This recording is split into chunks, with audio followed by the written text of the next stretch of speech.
El gobierno reactivó el proyecto que reduce la jornada laboral de 45 a 40 horas semanales. Tendrá suma urgencia y su discusión comenzará en el Senado. Las empresas tendrán 5 años plazo para ir concretando esta disminución de las horas de trabajo. El último trimestre de este año comenzará la aplicación de la quinta dosis contra el COVID-19. El proceso partirá con los grupos de riesgo, adultos mayores y enfermos crónicos. ¿Qué normas de la propuesta de la nueva Constitución mencionan la descentralización y las regiones del país?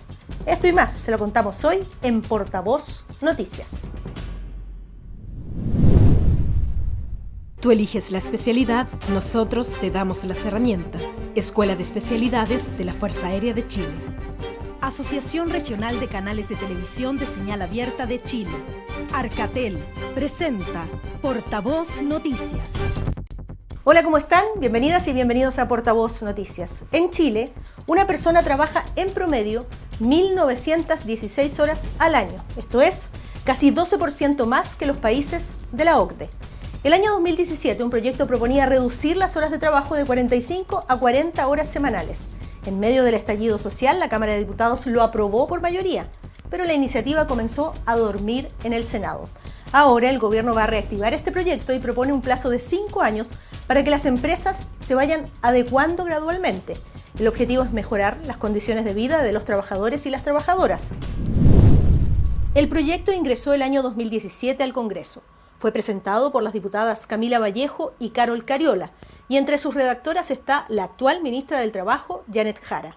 En noviembre de 2019, bajo el contexto del llamado estallido social, la Cámara de Diputados aprobó la iniciativa, pero quedó durmiendo en el Senado. El proyecto propone reducir la jornada laboral de 45 a 40 horas semanales. Me parece bien, la verdad. ¿Por qué? Primeramente porque el tiempo que uno pasa en el trabajo es muy superior a lo que uno pasa yendo. Y eso tiene un efecto tanto en el estrés, en la salud, en el desarrollo de la familia, en la crianza de los hijos. Y creo que eso es como bueno para la salud de la sociedad y la gente en general. Vamos a ver si eso resulta en Chile, porque como te decía, en Europa las horas de trabajo se reducen, pero la gente trabaja las 8 horas o las 5 horas, las 6 horas que tiene que trabajar. En Chile tenemos 1 hora perdida normalmente, entre las 8 y las 9, la gente no hace nada, toma café, porque se empieza a preparar. El proyecto original del 2017 se va a reactivar en el Congreso porque el gobierno va a presentar indicaciones. Ingresará con suma urgencia y será revisado en primer lugar por la Comisión del Trabajo del Senado. Y para que se convierta en ley, solo necesita mayoría simple de los senadores y los diputados. Pero faltó mayor apoyo. Y hoy día que somos gobierno, nos llena de orgullo poder darle el apoyo que le faltaba al proyecto original, ¿ya? Porque como parlamentarios no podíamos hacer mucho más que una modificación al Código del Trabajo, estableciendo reducción de jornada, gradualidad de 5 años y que no afectara la remuneración de las y los trabajadores, pero faltaba tener complementos a ese proyecto, miradas sobre las pymes, sobre la corresponsabilidad, etc. Los niños y niñas que han sido protagonistas en este gobierno están esperando que cumplamos y creo que es el momento para cumplir. Hubo 26 audiencias públicas y abiertas de una mesa técnica, donde debatieron más de 200 organizaciones para discutir este proyecto, pymes, sindicatos y expertos de la Universidad de Chile y Católica. ¿Cuáles fueron las conclusiones? Reducir la jornada laboral mejora las condiciones de vida de las personas, es parte de una tendencia mundial y su implementación debe ser gradual. En Chile cada persona trabaja poco más de 1.900 horas por año, esto es casi 12% más del promedio de los países que integran la OCDE. Hasta ahora, más de 100 empresas chilenas han obtenido el sello 40 horas por haber implementado esta reducción de manera anticipada y sin necesidad de una ley. Uno de los motivos más profundos del estallido social tiene que ver justamente con la calidad de vida, con la sensación de abuso, con la sensación de agobio. Y este proyecto apunta al centro de esa problemática. Por eso es valorable la composición de quienes están hoy día acá presentes. El gobierno, el parlamento, de gobierno y de oposición, pymes que han decidido avanzar por su cuenta antes de la ley, trabajadores y trabajadoras, organizaciones, centrales sindicales, los representantes de las grandes empresas también. Ese diálogo social que ya lo habíamos ensayado antes a propósito del sueldo mínimo, en donde llegamos a un acuerdo significativo, importante con las pymes para poder implementarlo, es lo que permite que hoy día presentemos estas indicaciones con alto nivel de acuerdo. ¿Cuánto vale un cuento? ¿Cuánto vale una canción en la noche? Salir a caminar, respirar después de la jornada laboral. Salir a pololear. ¿Cuánto vale pasar tiempo en familia o tiempo solo reflexionando, pensando en lo que fue la jornada y en lo que viene? Eso seguramente no entra en los índices estandarizados de productividad. Ahora cada vez más se ha ido incorporando también estas variables. Pero sin lugar a dudas es muy importante, porque la pregunta que debe hacerse el gobierno es también por la felicidad, es también por el buen vivir. Esta reducción de la jornada laboral a 40 horas semanales podría beneficiar a más de 4 millones de trabajadoras y trabajadores. Su implementación será escalonada, con gradualidad, hasta un plazo de 5 años, y en algunos casos específicos, cuando no sea posible disminuir la jornada, se van a generar mecanismos de compensación, como días libres, por ejemplo.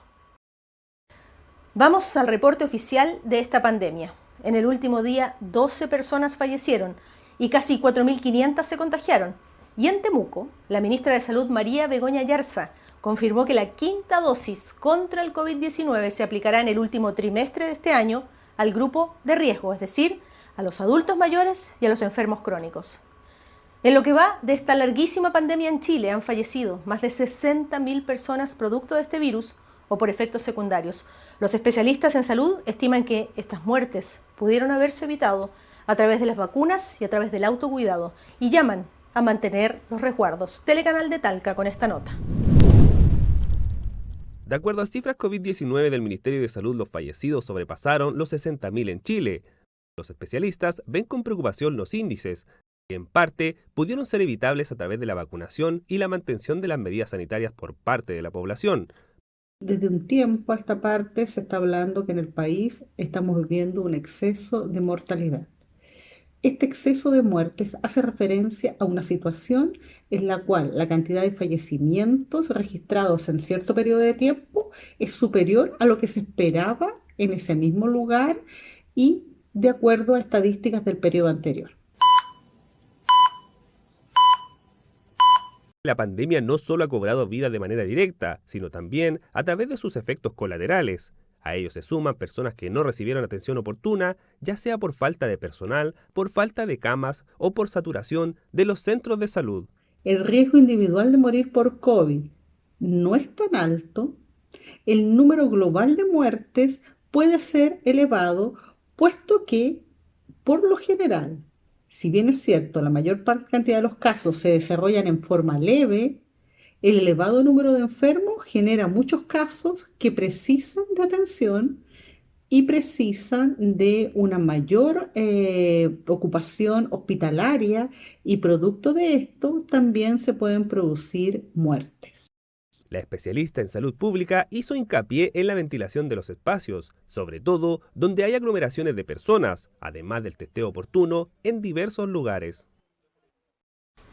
Nos vamos al norte, en la región de Tarapacá. La ministra de Justicia y Derechos Humanos, Marcela Ríos, anunció una modificación legal para reponer la expulsión de personas extranjeras condenadas por tráfico de drogas. El objetivo es descomprimir el sistema judicial y penitenciario del norte de nuestro país, que hoy concentra casi el 86% de la población extranjera en prisión. Iquique TV nos informa. En el país, casi el 86% de la población extranjera en prisión se concentra en el norte.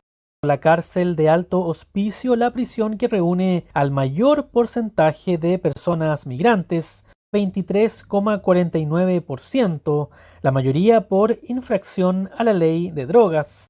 La ministra de Justicia anunció un proyecto de ley para permitir la expulsión de estas personas y así descongestionar las prisiones de Tarapacá y el norte de Chile.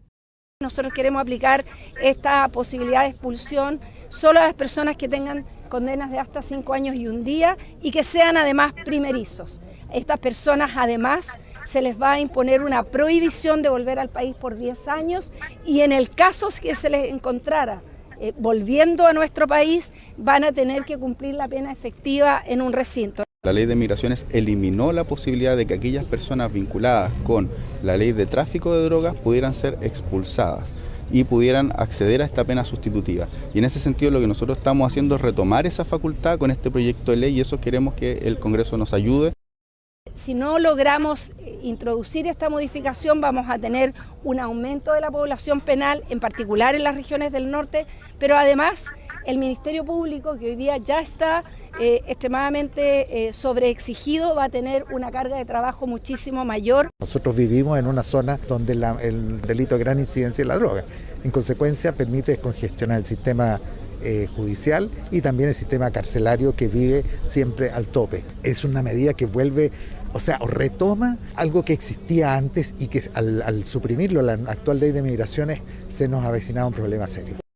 El Estado ha expulsado a casi 10.000 extranjeros en la última década, es decir, 1.000 personas al año, el 90% de ellos por delitos de tráfico de drogas. Reconoció la ministra que el número de migrantes en prisiones ha aumentado de un 3,7 a un 10,9% en los últimos 10 años. La Corte de Apelaciones de Talca rechazó el recurso de protección interpuesto por personas acusadas de ocupación ilegal de un terreno ubicado al sur del puerto de Maguillines. La denominada toma VIP, tal como ocurrió en Antofagasta, podría terminar siendo demolida. Contivisión nos cuenta los pasos que vienen. Desde el último desalojo de la denominada toma VIP en el puerto de Maguillines, ya han pasado 6 meses. Yo espero y confío que este tema ya está llegando a su final y que de aquí, insisto, de aquí al 30 de septiembre este tema debiese estar resuelto. Lo que se viene ahora es, de aquí al jueves, viernes, tenemos que esperar que los ocupantes ilegales hagan uso de su última herramienta, que es ir a la Corte Suprema, y eso posteriormente ser estudiado por la Corte Suprema. De acuerdo a la normativa son 10 días de espera. La pregunta que muchos se hacen es por qué no se detuvo antes estas construcciones. A la gente que haya que demoler, tendrán que demoler, pero yo estoy con un recurso yo presenté un recurso de protección para el desalojo en febrero, ahora está en la Corte Suprema, entonces yo estoy esperando esa resolución. Yo tengo mi conciencia súper tranquila, hice todo lo que tenía que hacer, cursamos todas las infracciones que tenía que hacer, fui a hablar un montón de veces con los muchachos que están en la toma VIP para pedirles que regularizaran y finalmente el tiempo fue avanzando. Hoy día es fácil echarle la culpa a la administración anterior. Debieran demolerse porque es de todo, la playa es de todo y todos tenemos derecho a estar ahí. Máquinas con ellos nomás y a votar nomás. Pues. Primero construyeron y después empezaron a sacar los papeles. Son ignorancia nomás, o viveza. Constitución ha sido turístico, pero no que se vengan a tomar cosas que son de gobierno, que son de la Capitanía de Puerto. Finalmente el alcalde concluyó señalando que el municipio ha dispuesto todos los procedimientos administrativos y judiciales que están a su alcance para que definitivamente este lugar denominado Toma VIP se recupere para el uso libre de todos los chilenos. En la región del Biobío, en una zona bajo estado de excepción, el grupo Resistencia Mapuche Lafkenche se adjudicó un ataque incendiario que dejó un herido por disparo de perdigones en un predio de La Nalhue. Carlos Campos, uno de los propietarios del terreno afectado, huyó en uno de los tractores, pero fue alcanzado por los encapuchados que le dispararon. Recibió impactos en el brazo y en el rostro y fue llevado al hospital de Cañete. Los atacantes quemaron una casa, galpones, maquinaria y un vehículo particular. No hubo ni un solo detenido y la policía encontró un lienzo que pedía la libertad de Víctor Yanquileo, recluido en la cárcel de Arauco. Vamos a hacer la pausa y regresamos de inmediato con las principales informaciones de las regiones de nuestro país. No se vayan. Este 4 de septiembre, todas y todos tenemos una línea que escribir por el futuro de Chile. Y queremos que votes con información real y lejos de las noticias falsas. Por ejemplo, ni la bandera, ni el escudo, ni el himno nacional cambiarán. Y Chile como país seguirá siendo un territorio único e indivisible. Para conocer directamente qué cambios sí se plantean, te invitamos a leer la propuesta de nueva Constitución. Para que te hagas tu propia opinión y votes apruebo o rechazo de manera libre e informada. A continuación se dirigirán al país las y los presidentes de Chile. Buenos días. Como representante de las y los presidentes de curso de Chile, me enorgullece comunicar que la garantía y protección de los derechos de las niñas, niños y adolescentes ya es ley. Garantizar el derecho a una vida libre de violencia y discriminación. Que se respete cómo me quiero vestir y mi opinión. Y poder jugar y descansar es ley. Hacemos un llamado a todas y todos los presidentes de curso de Chile y estudiantes a difundir en cada rincón de nuestras salas de clases, juegos online y redes sociales que respetar la niñez es ley. Conoce más acerca de nuestros derechos en respetarlaniñezesley.cl. Subsecretaría de la Niñez. Ministerio de Desarrollo Social y Familia, Gobierno de Chile.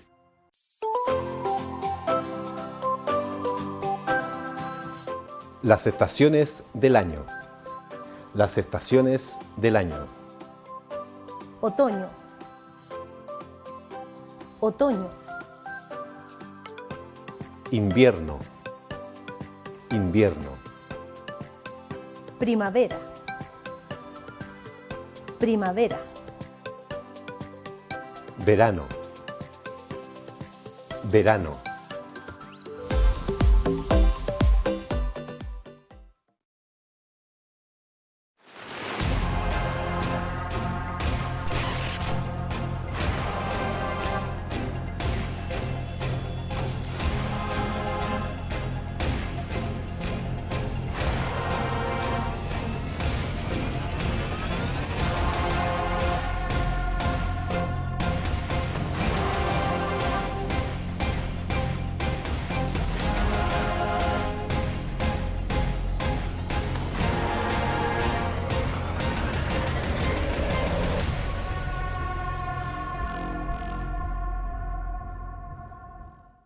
Bien, ya estamos de vuelta. Faltan menos de 2 semanas para el plebiscito constitucional y en Portavoz Noticias seguimos contribuyendo con esta labor de explicar la propuesta presentada por la Convención.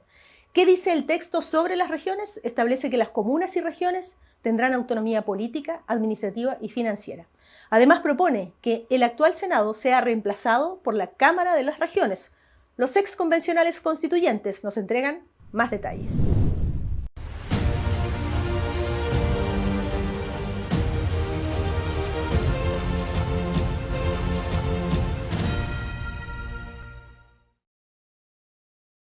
Soy Jimena, soy de la región de O'Higgins y me gustaría saber qué dice la nueva constitución de las regiones.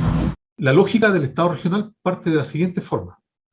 En la nueva constitución, los organismos pertinentes van a ir desde la comuna a la región y de la región hacia las instituciones que legislan y controlan de alguna forma este nuevo tipo de Estado.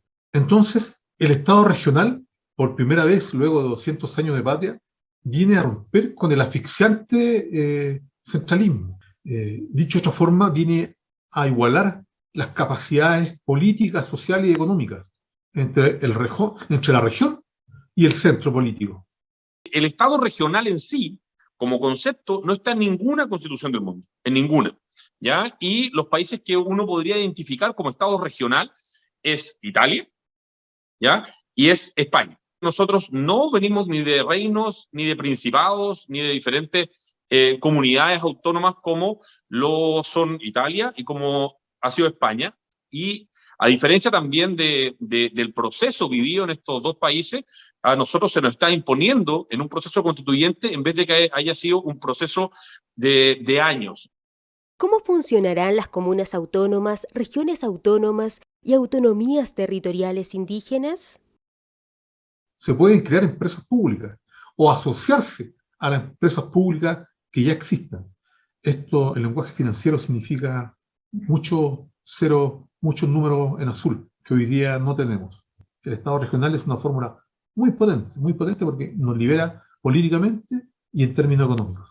Y aquí lo que quedó es que las regiones tienen una importancia superior a las comunas, siendo que en nuestra historia las comunas han tenido obviamente una importancia superior a las regiones en el sentido de ser más autónomas que las mismas regiones.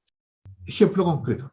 Podría perfectamente generar un proyecto de ley de carácter participativo para generar un impuesto verde a una empresa minera. Ejemplo, BHP Billiton. Y le solicita un día de producción. Un día de producción que hoy día no tiene. Serían alrededor de 21 millones de dólares. Por tanto, Antofagasta a lo mejor podría soñar con un metro, que tanta falta hace a una ciudad tan larga. Hay una descentralización de carácter económico, político y financiero. ¿Quién es el que se arriesga con esos recursos? No, es totalmente distinto en emprendimiento, porque el alcalde o el municipio, en ese caso, o el gobierno regional, va a crear una empresa con la plata de todos los contribuyentes. Y el riesgo que implica, obviamente, no lo va a pagar ni el alcalde ni el gobernador, sino que lo van a seguir pagando los contribuyentes, porque así funcionan las empresas públicas. ¿Por qué la convención reemplazó al Senado por la Cámara de las Regiones? Hoy día tenemos dos cámaras que se les conocen como espejo, porque las dos cámaras hacen básicamente la misma tarea. Y todos los proyectos pueden, o casi todos, pueden partir o de la Cámara de Diputados o del Senado. Lo que estamos tratando de hacer es una tramitación lineal que siempre comienza y termina en el Congreso de Diputadas y Diputados. Y la mayoría de las materias, además, tienen que ir a la Cámara de las Regiones. Tenemos un sistema presidencial que ahora es más atenuado, porque el presidente va a entregar más poder a las regiones principalmente y va a equilibrarse un poco con el Congreso. Nosotros estábamos de acuerdo en que algunas leyes a lo mejor no era necesario que pasaran por el Senado, pero no porque se iban a tramitar más rápidos. La evidencia que puso el profesor Dockendorf de la Universidad de Chile es que el Senado actúa más rápido que la Cámara de Diputados. Por lo tanto, si había que eliminar alguna Cámara, por la razón que sea, yo no estoy de acuerdo, había que eliminar la Cámara de Diputados. Incluso en Perú se eliminó el Senado en los años 90. Y han tenido tanto desorden, tanta ingobernabilidad durante los últimos 30 años, que ahora están pensando en volver a tener un Senado. ¿Qué funciones tendrá la Asamblea Regional que reemplazará al actual Consejo Regional? Le quitaron el nombre legislativa, sin embargo, dentro de sus primeras facultades, además de poder generar su propio reglamento, es poder tener iniciativa legislativa en la Cámara de las Regiones, es decir, de leyes de interés regional. ¿Cómo va a funcionar una asamblea regional que tiene un tema tan relevante para poder hacer como incorporar diferentes materias de ley en la Cámara de las Regiones? Sin embargo, en la nueva Constitución, la Asamblea aparece con un papel preponderante. La Asamblea puede fiscalizar la inversión de los recursos públicos, puede fiscalizar qué tipo de proyectos se están implementando. Ejemplo esto, la ciudad de Calama desde hace años viene necesitando de sistemas de monitoreo para ir midiendo la constante evolución. Pero si hubiese existido una asamblea, esto hubiera salido rápidamente. No solo tiene que ver con una capacidad de representatividad directa, sino que también con la agilidad y la velocidad con que se pueden alcanzar la materialización de distintos proyectos.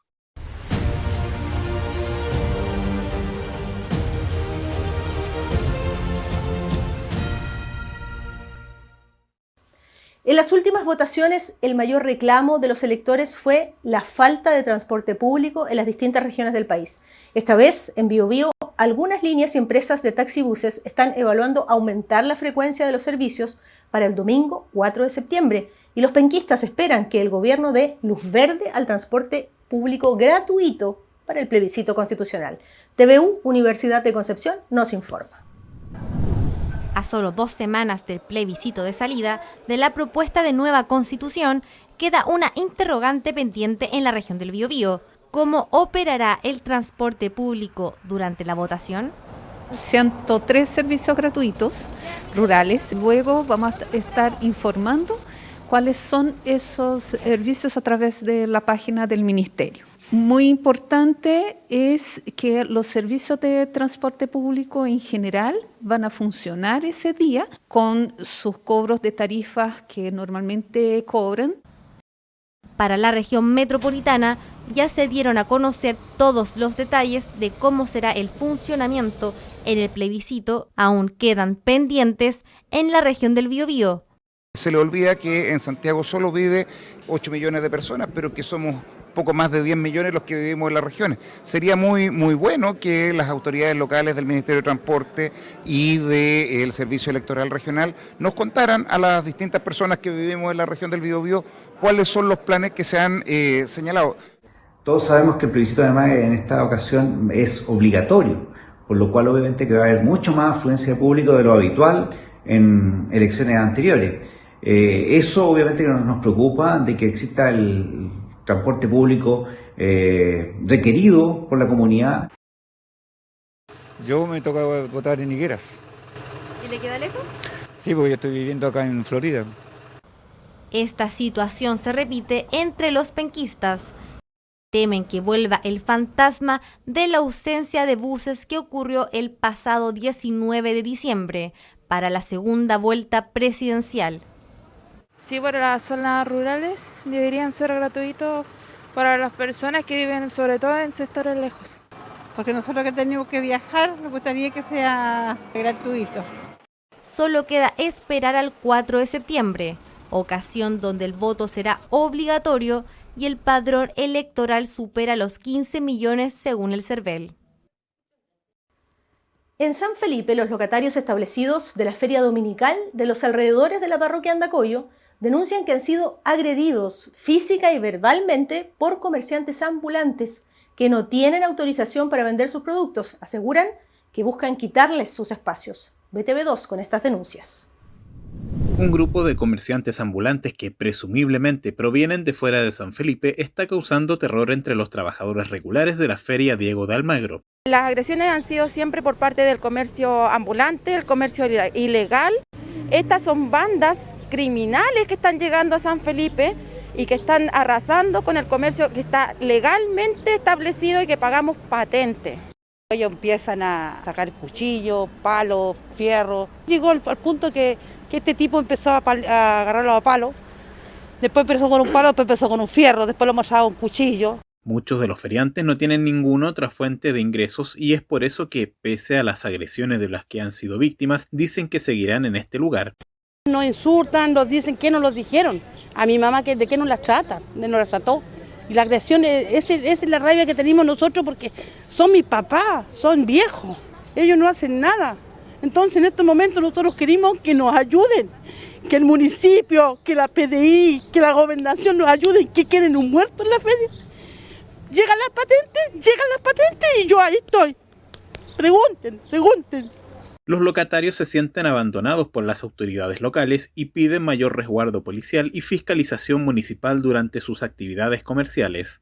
Llevamos más de 2 años con gente que no paga permiso. La característica de estos personajes es la violencia. Es como el más fuerte se gana el espacio.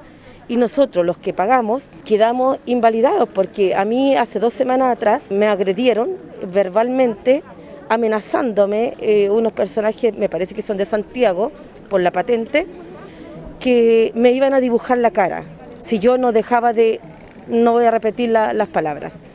Además de ser un mercado al aire libre, la Feria Diego de Almagro es un lugar de encuentro donde las personas de todas las edades aprovechan el día domingo para recorrer los distintos puestos en familia. Se cumplen 15 años del hashtag. El 23 de agosto de 2007, el estadounidense Christopher Messina propuso usar este símbolo para agrupar temas y canalizar la información. Así nacieron las tendencias en Twitter, como por ejemplo la impulsada por el famoso movimiento de defensa de las mujeres, Me Too. Bien, nos despedimos y recuerde que la información de las regiones del país está en www.portavoznoticias.cl y también estamos en las redes sociales, en Facebook, en Twitter y en Instagram. Muchísimas gracias por acompañarnos. Un abrazo y hasta pronto. Tú eliges la especialidad, nosotros te damos las herramientas. Escuela de Especialidades de la Fuerza Aérea de Chile. Asociación Regional de Canales de Televisión de Señal Abierta de Chile. Arcatel presentó Portavoz Noticias.